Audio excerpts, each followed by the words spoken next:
Саламатсыздарбы, урматтуу коноктор.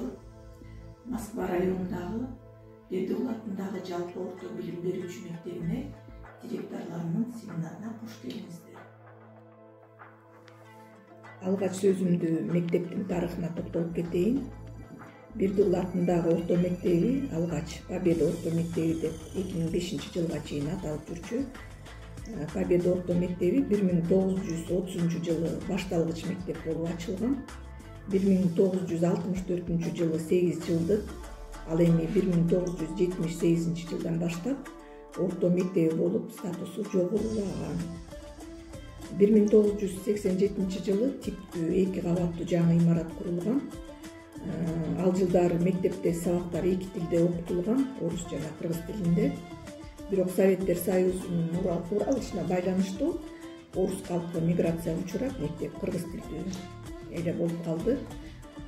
Ошол менен 2005-жылдан баштап Бердыгул атындагы орто мектеби намы ыйгарылды.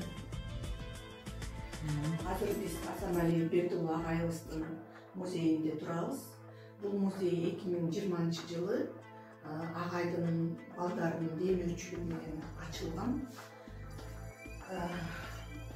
Бул музейди уюштуруунун максаты биздин ушул жаңы келген жаш муундарыбыз Бердыгул атындагы мектеби эмне үчүн Бердыгул атында болуп калган, ошол боюнча маалымат алыш үчүн агай жөнүндө агайдын өмүр баянын, эмгек жолун айтып берүү үчүн ушул музейди ачтык.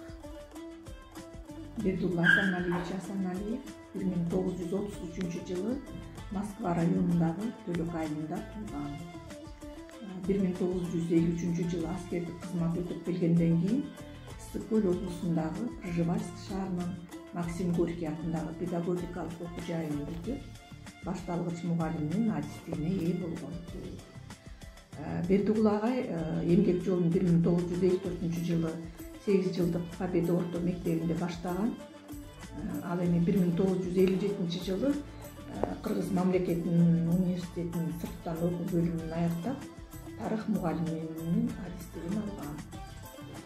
Агай бул мектепте 40 жыл үзүрлүү эмгектенип, анын ичинен 31 жыл 1963-жылдан баштап 1994-жылга чейин директорлук кызматын аркалаган. Бул музейде агайдын сыйлыктары, үй бүлөсү, коллегалары, ветеран мугалимдерибиз, бүтүрүүчүлөрүбүздүн сүрөттөрү илинген. Ошондой эле мектептин салынышына агай көп салым кошкон. Агайдын эмгеги жөнүндө айыл жаңылык гезитте директор эмес куруучу дешер эле аттуу макаласы дагы чыккан. Агай көптөгөн съезддердин катышуучусу болгон. Ошондой эле биздин музейде агайдын жеке буюмдары бар. Папкалары, очки, калемсаптары, радиосу жана башкалары сакталып калган. 1994-жылы агай ардактуу эс алууга чыккан.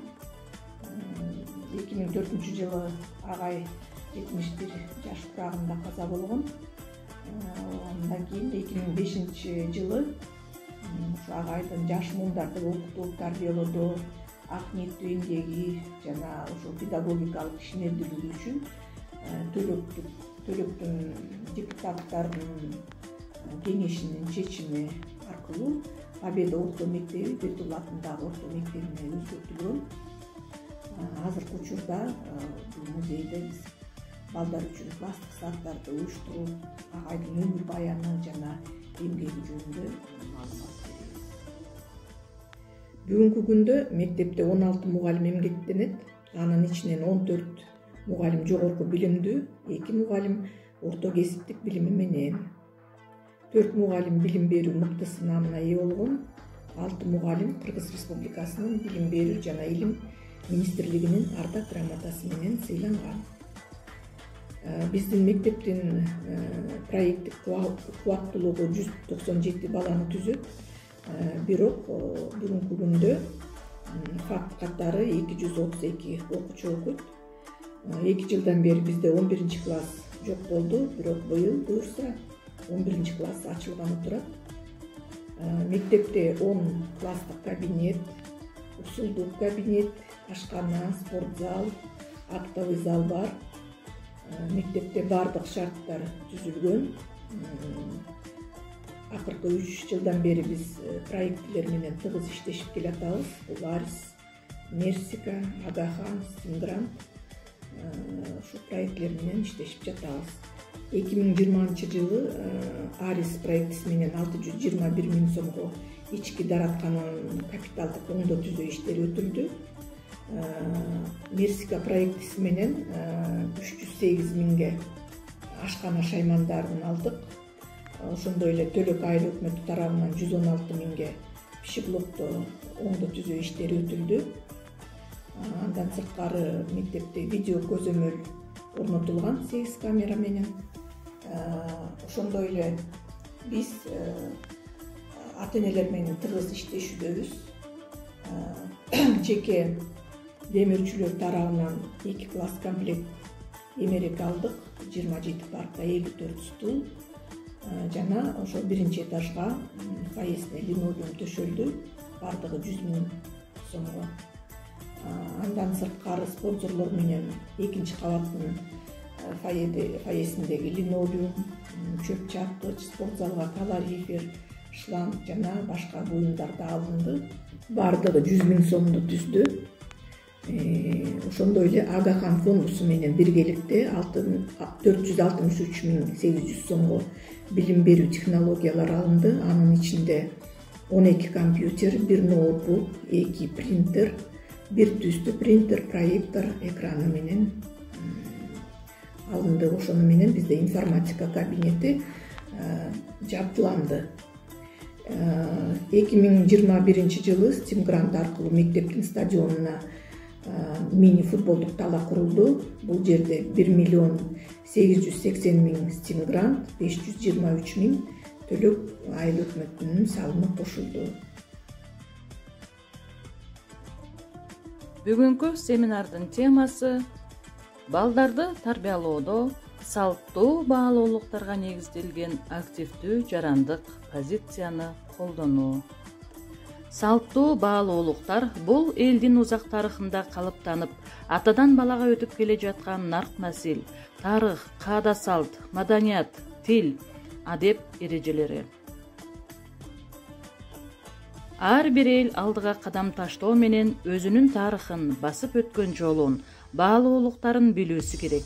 Биз илим техника өнүгүп өсүп, коом алдыга жылган сайын мезгилден артта калбай, жаңы нерселердин бардыгын өздөштүрүшүбүз керек. Бирок сөзсүз түрдө салттык баалуулуктарыбызды сактап калышыбыз абзел. Азыркы билим берүү системасы калыптан электе эле биздин элибиз ата-бабаларыбыз элдик педагогиканын ыкмалары менен эле окуучуларды тарбиялап келишкен. Мисалга алсак, Манас эпосунда эле укмуштуудай улуттук тарбия жатат. Мисалы, улуттун кандай болуусу, аны кантип сактап калуу керектиги, кыз баланын жүрүм-туруму, ата-эненин тарбия берүүсү тууралуу биздин улуу Манас эпосубуз даңазалап турат. Элдик озеки чыгармачылыктын үлгүлөрү аркылуу биз окуучуларды тарбиялоодо чоң роль ойнойт. Ошондуктан биз эл катары сакталып, өзүбүздүн мамлекеттүүлүгүбүздү жоготпой, эл болуп жашап келдик. Улутубуздун мүнөзү бул эркиндикти сүйгөн калк экенибиз.